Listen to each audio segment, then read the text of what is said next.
grass still green, and a few surviving roses grown tall and spindly by now, but still budding bravely.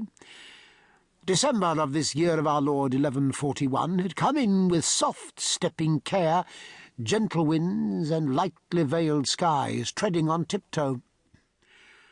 "Like all those shifting souls who turned to the Empress when she was in her glory," said Hugh, grinning, "and are now put to it to keep well out of sight while they turn again.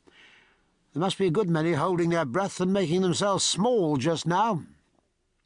"Bad luck for his reverence the papal legate," said Cadfael, "who cannot make himself small or go unregarded whatever he does.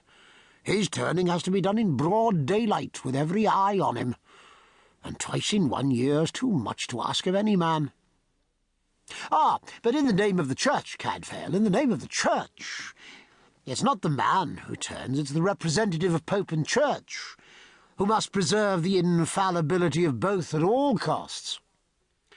Twice in 1 year, indeed, had Henry of Blois summoned his bishops and abbots to a legatine council.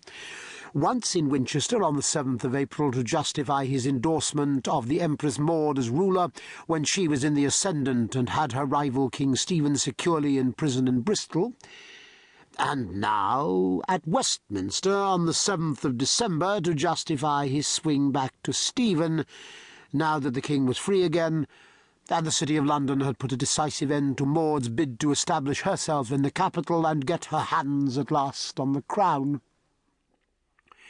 "If his head isn't going round by now, it should be," said Cadfael, shaking his own grizzled brown tonsure in mingled admiration and deprecation. "How many spins does this make? First he swore allegiance to the lady when her father died without a male heir. Then he accepted his brother Stephen's seizure of power in her absence. Thirdly, when Stephen's star is darkened, he makes his peace, a peace of sorts at any rate, with the lady, and justifies it by saying that Stephen has flouted and aggrieved Holy Church. Now must he turn the same argument about and accuse the Empress, or has he something new in his scrip?" "What is there new to be said?" asked Hugh, shrugging. "No, he'll wring the last drop from his stewardship of Holy Church and make the best of it that every soul there will have heard it all before, no longer ago than last April. And it'll convince Stephen no more than it did Maud, but he'll let it pass with only a mild snarl or two, since he can no more afford to reject the backing of Henry of Blois than could Maud in her day. And the bishop will grit his teeth and stare his clerics in the eyes and swallow his gall with a brazen face.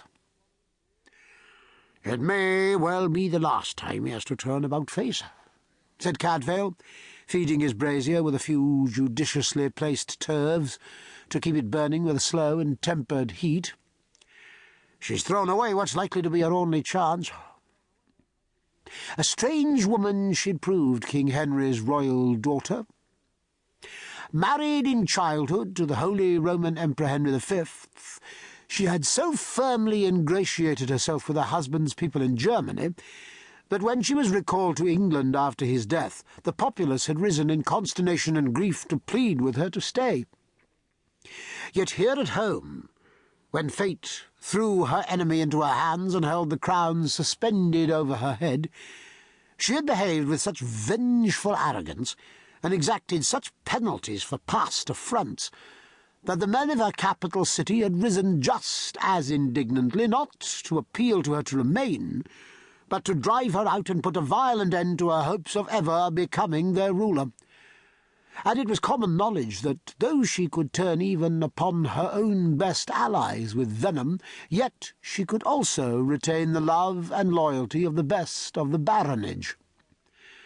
There wasn't a man of the first rank on Stephen's side to match the quality of her half-brother Earl Robert of Gloucester, or her champion and reputed lover Brian Fitzcount, her easternmost paladin in his fortress at Wallingford. But it would take more than a couple of heroes to redeem her cause now. She'd been forced to surrender her royal prisoner in exchange for her half-brother, without whom she couldn't hope to achieve anything. And here was England back to the beginning, with all to do again. For if she couldn't win, neither could she give up.